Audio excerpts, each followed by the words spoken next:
વિધિવત ચાર્જ સંભાળવાનો જ્યારે આપણા તાલુકા પંચાયતના ચૂંટાયેલા બારે જે યોદ્ધાઓ જેમણે આખા ગુજરાતની અંદર દિયોદર તાલુકા અને કોંગ્રેસ પાર્ટીનું નામ રોશન કર્યું છે, એ યોદ્ધાઓને હું આજે પણ નમન સાથે સાથે અભિનંદન અને ખૂબ ખૂબ આગળ વધે, ખૂબ પ્રગતિ કરે, એમના સમાજનું, ગામનું અને તાલુકાનું નામ રોશન કરે એવી પણ આજના તબક્કે ખૂબ ખૂબ શુભકામનાઓ પાઠવું.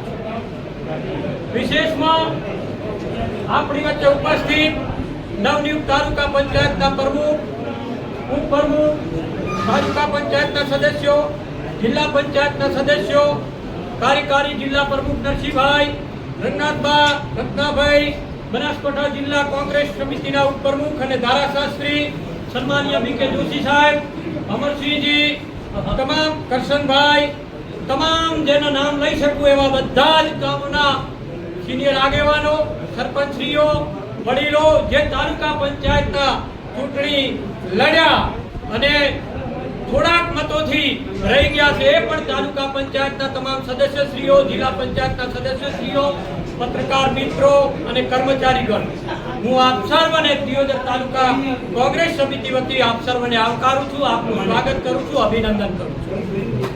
હવે જે જવાબદારી દિયોદરની જનતાએ તાલુકા કોંગ્રેસ સમિતિને સોંપી છે અને કોંગ્રેસ પાર્ટીના જ્યારે પ્રમુખ અને ઉપપ્રમુખ બન્યા હોય ત્યારે આપણી એક વિશેષ જિમ્મેદારી બને છે.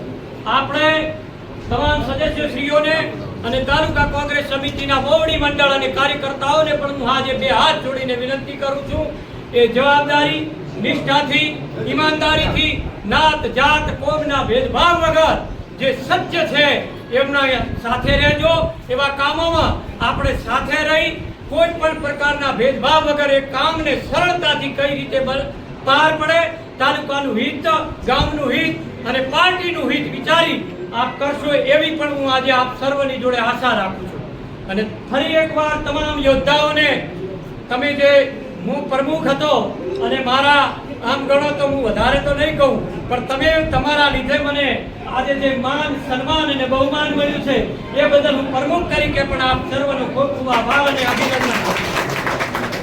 હવે આવનારા સમયમાં જે જવાબદારી છે એ આપ બધા જ નિષ્ઠાથી નિભાવશો એવી પણ આજના તબક્કે આશા રાખી મારી વાણીને વિરામ આપું છું.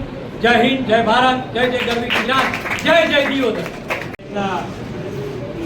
નવા વરાયેલા પ્રમુખ અને ઉપપ્રમુખ, તાલુકા પંચાયતના બારે યોદ્ધા, જિલ્લા પંચાયતના ભાઈ નાનજીભાઈ, નરસિંહભાઈ, પ્રમુખ શ્રી ઉમેશભાઈ, ગોદાબા, આપણા આદરણીય મુરબી શ્રી બીકે જોશી સાહેબ, આપણા સૌના વરિષ્ઠ આગેવાન આદરણીય મુરબી શ્રી રઘનાથબા, આદરણીય મુરબી શ્રી રત્નાભાઈ, મહેશભાઈ અને તાલુકાના તમામ આગેવાનોને હું ખૂબ ખૂબ અભિનંદન આપું. એ 12 યુદ્ધા તો લડ્યા, જિલ્લા પંચાયતે લડી, પણ આપણા આગેવાનો પણ એટલો સાથની સહકાર છે કે દિયોદરની જે ટીમ હતી એ પણ મેમ્બરોને ખૂબ હૂંફાળ આવ્યો, કોંગ્રેસ પાર્ટીને ઘણી હૂંફ આલી.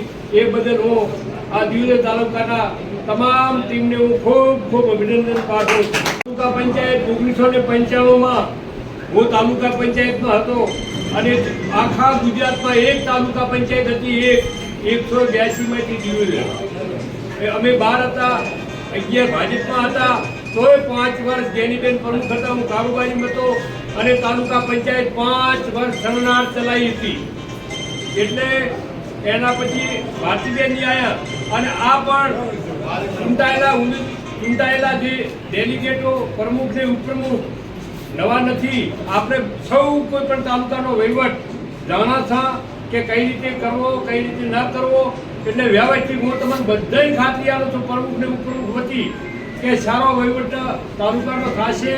કોઈ પણ આપણો માણસ કે ગમે એ તાલુકા પંચાયતનો કોઈ આવે તો આપણે નજર રાખવી કે ઓલો ભાઈ કેમ પાડી ઊભો છે, એને બોલાવી પટાવાળાને કહેવાનું કે ઓલા ભાઈ બોલાવો, શું કામ છે. જેથી સ્ટેટના વિસ્તરણ અધિકારીઓ એને રીતના આપીને તારે એનું કામ પતાવી આપવું પડે, એ આપણી જવાબદારી આવે. નાનો માણસ આવે, 72 વિદ્યાર્થીઓ આવશે, લાઈનમાં ના ઉભા રહે, એ ચૂંટાયેલાની જવાબદારી કે ભાઈ કેમ લાઈનમાં કે ઓનલાઈન તો હેન્ડી કરે, તાત્કાલિક બાળકોને દાખલા કઢાઈ આપવા, આવા ઘણા બધા કામ હોય છે. તાલુકામાં નાનું કામ એ આર્થિક રીતે પછાત ને ગરીબાનો હોય છે, એના ઉપર પૂરતી કાળજી રાખી અને પૂરતું ધ્યાન રાખીને પૂરું કામ કરાવજો. એટલું કઈ હું જય ભારત, જય ઓગણજી, જય કોંગ્રેસ.